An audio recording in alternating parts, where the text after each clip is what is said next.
Bueno, buenos días.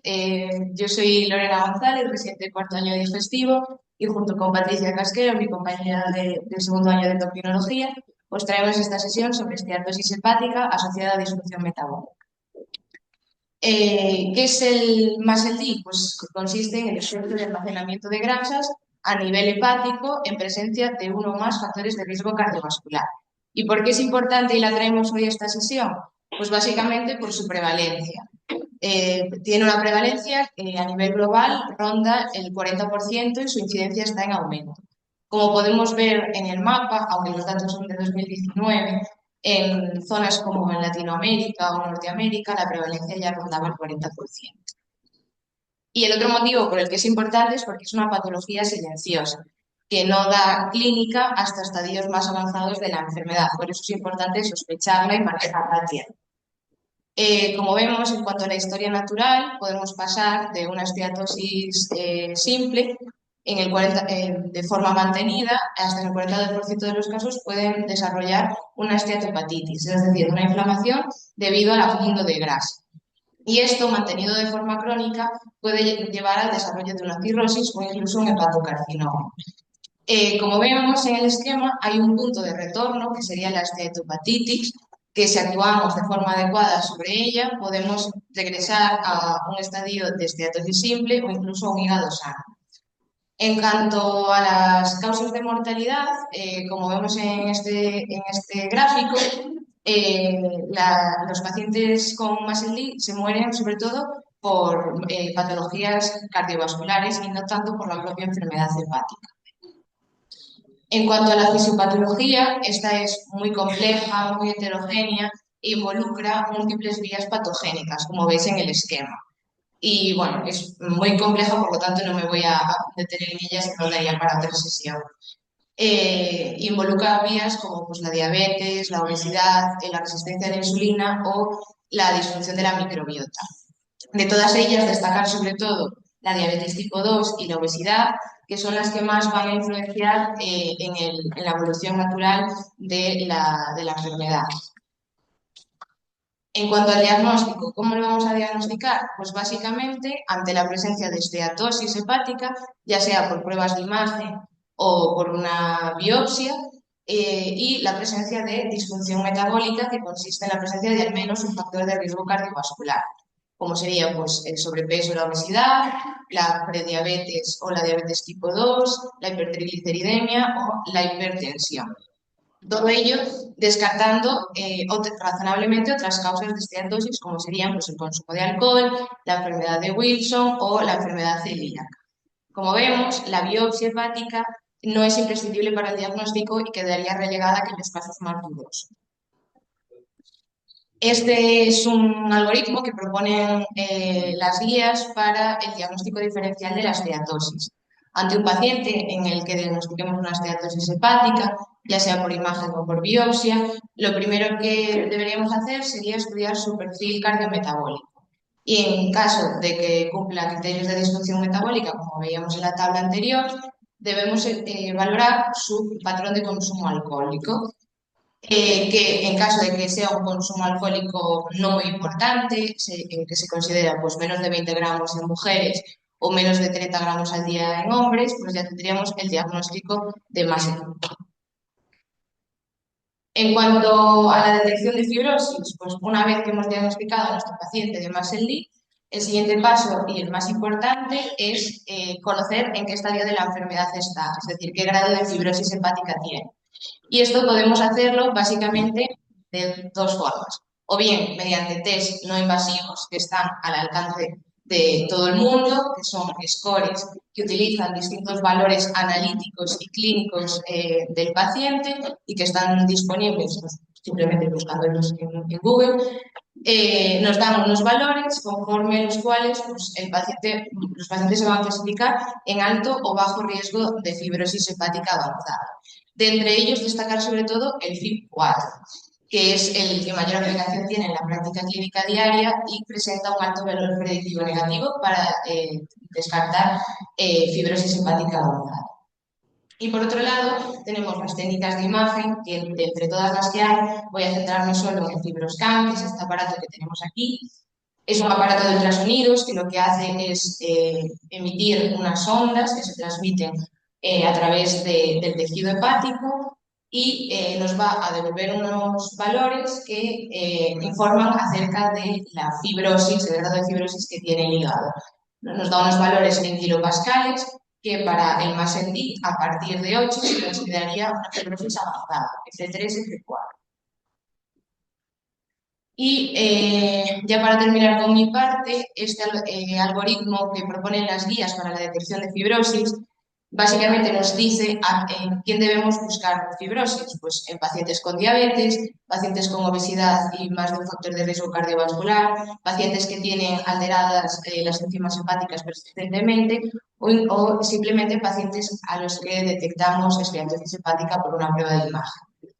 Para ello proponen una detección de fibrosis escalonada, comenzando por métodos más sencillos y dejando pues, para más adelante pues, otros métodos más complejos. Lo que recomiendan es empezar calculando el FIB4, que en caso de ser menor de 1,3, pues descartaría fibrosis avanzada y podemos recalcular este score a pasados 1 o 3 años. En cambio, si el FIB4 es mayor de 2,6, entonces el paciente tiene alto riesgo de fibrosis avanzada y debemos derivarlo a las consultas de patología. Y nos quedaría esta zona gris, esta zona intermedia, en caso de que el FIB4 esté entre 1,3 y 2,67. En este caso, las guías nos proponen dos manejos que son igualmente aceptados, o bien intensificar el manejo de las comorbilidades del paciente y recalcular el FIB4 en menos de un año y actuar según los resultados, o bien derivar al paciente para realizar un fibroscan o otro test de imagen, otra prueba de imagen para detectar fibrosis. Y en caso de que tenga una fibrosis avanzada, es decir, más de 8 kilopascales, deberíamos derivarlo a las consultas de patología.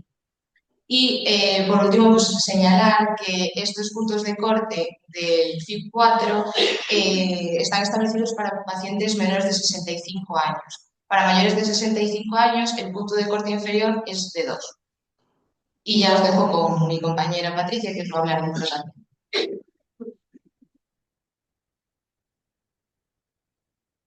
Bueno, pues yo voy a hablar del tratamiento del MASLD y quiero comenzar diciendo que el enfoque terapéutico de esta patología se centra en la pérdida de peso mediante modificaciones del estilo de vida que incluyen tanto la dieta como el ejercicio físico. De hecho, es necesario una pérdida de peso de en torno al 3-5% para ver mejoría de la esteatosis hepática, pero no es hasta que se consigue en torno al 10% donde podemos ver ya mejoría de las características histológicas del MASLD. Y bueno, en algunas ocasiones estas intervenciones pues no llegan a ser del todo efectivas y nos tenemos que plantear otro tipo de tratamientos más intensivos que incluyen la cirugía bariátrica o terapia farmacológica.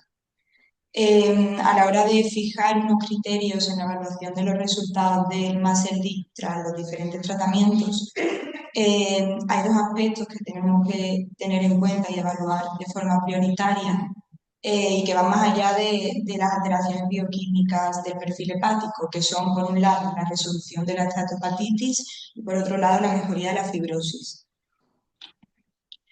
Como ya he dicho, el objetivo principal del tratamiento de esta patología es la pérdida de peso mediante modificaciones en el estilo de vida, ya que se ha observado que el exceso de grasa corporal se asocia a un aumento del depósito de grasa a nivel hepático y de inflamación de este. Por otro lado, la regresión de las lesiones características del MASLD tiene una relación directa con el porcentaje de pérdida de peso que tiene el paciente. Y aquí se puede ver bastante bien que cuando se alcanza una pérdida del 10% de peso, se puede observar una mejoría del 100% de la esteatosis hepática, del 90% de la esteatopatitis y de más del 80% de la fibrosis. Sin embargo, el problema de todo esto radica en que menos del 10% de los pacientes que siguen estas recomendaciones son capaces de mantener una pérdida de peso a lo largo del tiempo, por lo que la regresión de las lesiones hepáticas se ven lentecidas o incluso hay veces que es prácticamente inexistente. Hablando ya un poco de tratamiento, las recomendaciones nutricionales para el tratamiento del MASLD incluyen la restricción calórica, siempre y cuando los nutrientes estén incluidos en una dieta mediterránea. Pero además, independientemente del consumo energético que tengamos, se han visto relaciones positivas y negativas de ciertos macronutrientes con el desarrollo de la esteatosis hepática. Por lo general, se recomienda una alimentación basada en alimentos de origen vegetal, restringiendo los hidratos de carbono de alto índice glucémico y priorizando los de bajo índice glucémico, que pueden estar, por ejemplo, presentes en los tubérculos, en los cereales integrales. Además, se recomienda el uso de aceite de oliva virgen extra, tanto para cocinar como para aderezar los platos, y el consumo de ácidos grasos omega 3 que pueden estar presentes pues, en los frutos secos o en los pescados azules. Y obviamente evitar el consumo de grasas saturadas y grasas trans. Los patrones dietéticos se basan en el consumo regular de los distintos alimentos, pero tienen en cuenta además la interacción entre los distintos nutrientes. La dieta mediterránea, como ya prácticamente todos sabemos, es el modelo nutricional que mayor respaldo tiene, ya que ha demostrado mejorar la esteatosis, además de ejercer el antiinflamatorio y de mejorar la sensibilidad hepática a la insulina. Otro ejemplo es la dieta DAS, que es una variante de la dieta mediterránea, que se centra más en evitar el consumo de productos procesados. Y bueno, esto todos son recomendaciones generalizadas, pero hay que tener en cuenta que todo tratamiento tiene que ir dirigido hacia el paciente, tiene que ser personalizado y se tiene que tener en cuenta el estado de salud, las preferencias culturales, los objetivos a los que se quiere llegar, incluso valorar un poco el grado de adherencia que se puede llegar a tener. El ejercicio físico, que es el otro pilar fundamental del tratamiento, ha demostrado que ayuda a mantener la reducción de peso a largo plazo. Pero además, independientemente, también se ha demostrado que disminuye, mejora la esteatosis hepática, a pesar de que no se perciba una pérdida de peso importante. Por lo tanto, tanto el ejercicio aeróbico como el de resistencia, realizado al menos 3 veces a la semana, reduce la grasa hepática, la inflamación y el estrés oxidativo. Hablando un poco del tratamiento farmacológico, traigo aquí a modo de resumen una diapositiva en la que podemos ver que existen muchos fármacos, tanto comercializados como en investigación, que están dirigidos hacia las distintas dianas del proceso que va desde la esteatosis hasta la fibrosis hepática. He subrayado los que a día de hoy utilizamos en pacientes con esteatosis hepática, presenten o no comorbilidades, pero la realidad es que actualmente no hay ningún fármaco aprobado para el tratamiento del MASLD. Nosotros como endocrinos debemos procurar utilizar fármacos que además de mejorar la glucemia o el peso, pues tengan un efecto positivo en la mejoría del MASLD y de los factores de riesgo cardiovascular. Y aquí traigo este grupo farmacológico que me gustaría hablar de él, que son los agonistas del peptido similar al glucagón 1 o GLP-1, que son fármacos que actúan a nivel de distintas dianas del organismo, produciendo una disminución del apetito, un aumento de la saciedad y previniendo el aumento de hambre compensatorio que se produce tras una pérdida de peso importante. Además, después de varios estudios, han demostrado que produce una pérdida de peso significativa, que mejoran los marcadores hepáticos y que mejoran la sensibilidad a la insulina. Y de hecho, gracias a esto, se ha demostrado que mejoran la esteatosis hepática y que incluso algunos de ellos pueden mejorar la esteatohepatitis. Pero hasta el momento no hay estudios que demuestren que mejora la fibrosis. Por último, la cirugía bariátrica es un tratamiento eficaz para la obesidad de alto riesgo, ya que provoca una pérdida de peso mantenida a lo largo del tiempo y a su vez mejora las comorbilidades asociadas tanto a la obesidad como al MASLD. Este tipo de cirugía puede provocar un aumento del aporte de ácidos biliares al hilo intestinal, lo que resulta en un estímulo para las células endocrinas L que secretan incretinas y hormonas intestinales de la saciedad, y esto a su vez pues, aumenta la producción y la sensibilidad a la insulina. Y bueno, la pérdida de peso tras una cirugía bariátrica ha demostrado que mejora la esteatosis hepática, la fibrosis y la esteatohepatitis. Sin embargo, si esta pérdida de peso no se produce, la patología va a persistir. Y bueno, vamos a empezar con unos casos clínicos que... Perdón. Vamos a empezar con unos casos clínicos que, bueno, va a empezar Lorena comentándolos y que hemos dejado las encuestas en la cuenta de Instagram para que votéis, para que sea un poco más interactivo. Bueno, de la docencia, bueno, claro. Bueno, pues vamos a dejar un momento para que les queráis participar, abrir vuestros Instagrams, que muchos seguros que ya sabéis con el móvil, y entrar en la cuenta de Instagram de Docencia Aula.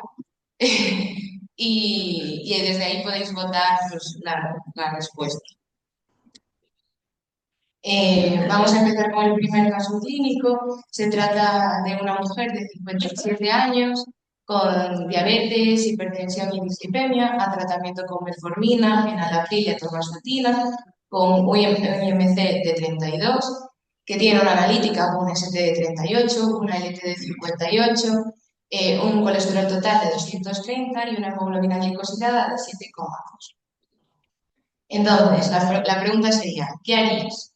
A, nada, seguimiento habitual. B, solicitar una ecografía abdominal. C, calcular el FI4 y según el resultado solicitar el resto de pruebas complementarias. O D, derivar directamente a consultas externas de patología. Os dejamos un momento para contestar, ¿qué queréis?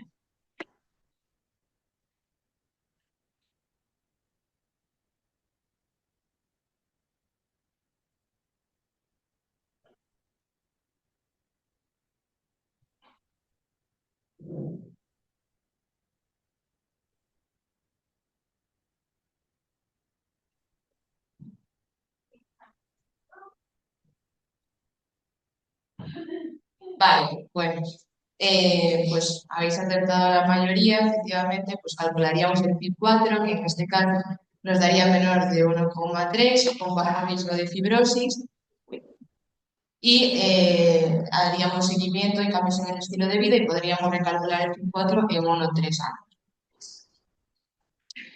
El siguiente caso clínico se trata de un varón de 45 años con sobrepeso, pero sin otros factores de riesgo cardiovascular conocidos, al que se le hace una analítica con AST de 25, una LT de 30, colesterol total de 240, triglicéridos de 210 y una glucosa basal de 125.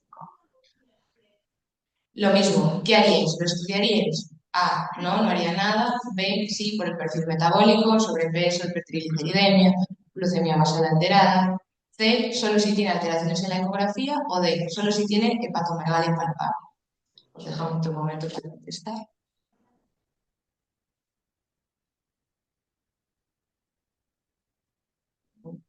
Sí. Pues sí, efectivamente, la B, por el perfil metabólico tendríamos que estudiarlo. Le calculamos el FIB4, nos da de 0,82, por lo tanto bajo riesgo de fibrosis, y lo mismo que en el paciente anterior. Caso 3, este se trata de un varón de 63 años, diabético, hipertenso y dislipémico, al que se le hace una analítica y tiene una ST de 50, una LT de 48, plaquetas de 140.000 y una hemoglobina glicosilada de 7,4. ¿Qué harías? Solicitar ecografía hepática. B, nada, seguimiento habitual. C, derivar directamente a las consultas de patología. Y D, calcular FIB4 y actuar según resultado.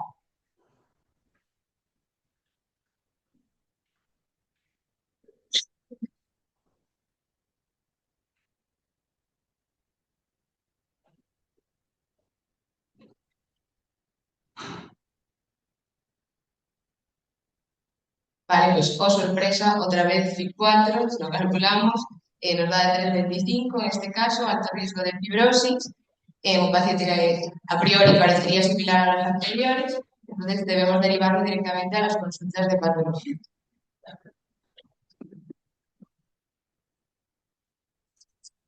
Bueno, traigo un varón de 56 años que como antecedente destacable es hipertenso, dislipémico, presenta obesidad y prediabetes. No toma tratamiento para nada y en la exploración física destaca un IMC de 34,47.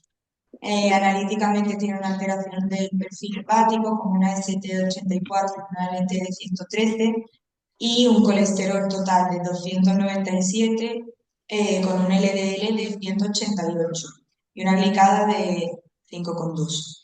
Le solicitamos una ecografía en la que se ve un aumento generalizado de cognicidad hepática compatible con esteatosis. Se calculó el FIB4 y salió de 2,67. Entonces, ante este paciente, ¿qué haríais? Recomendarle dieta y ejercicio, pautar una estatina y un antihipertensivo, comenzar con un agonista de GLP-1 o derivar a consultas externas de patología.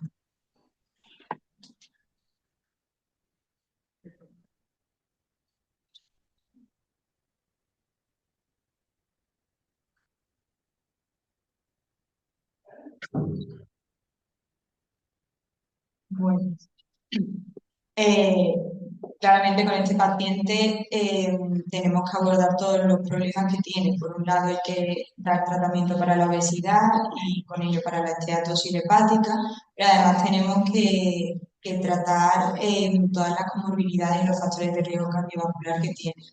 Y además derivar la consulta de directivo para que le hagan un seguimiento. Lo que hicimos en la consulta y en la revisión, tras un año de tratamiento, había perdido 2 kilos de peso, refería a sensación de saciedad y plenitud, había mejorado las cifras tensionales, por lo que pudimos suspender el antihipertensivo, y en la analítica de control se veía una mejora del perfil tanto hepático como lipídico. Vale, y ya nada más para terminar, como conclusiones, que el MASLD es una enfermedad muy prevalente en la población general, la incidencia está en aumento y que debemos sospecharla en aquellos pacientes que tienen factores de riesgo cardiovascular y realizar una adecuada prevención, hacer screening de fibrosis avanzada, el FIB4, que espero que a partir de ahora os acordéis todos, y derivar a los pacientes a consultas de patología si tienen una fibrosis avanzada por un FIB4 elevado. Y mi parte, ya a modo de resumen y conclusión, que nos quedemos con la idea de que el objetivo ante un paciente con MASLD es la pérdida de peso mediante dieta y ejercicio, que en algunas ocasiones se puede plantear otro tipo de tratamiento como la cirugía bariátrica o tratamientos farmacológicos en función de las comorbilidades y que como objetivo a largo plazo tenemos que considerar por un lado mejorar la calidad de vida y la supervivencia del paciente y por otro prevenir la cirrosis, el hepatocarcinoma, la diabetes y la enfermedad cardiovascular. Y que todo esto se tiene que realizar mediante una atención multidisciplinar, evaluando en cada consulta el estilo de vida del paciente e individualizando sus preferencias y los objetivos a los que queremos llegar con ellos. Y nada, pues muchas gracias.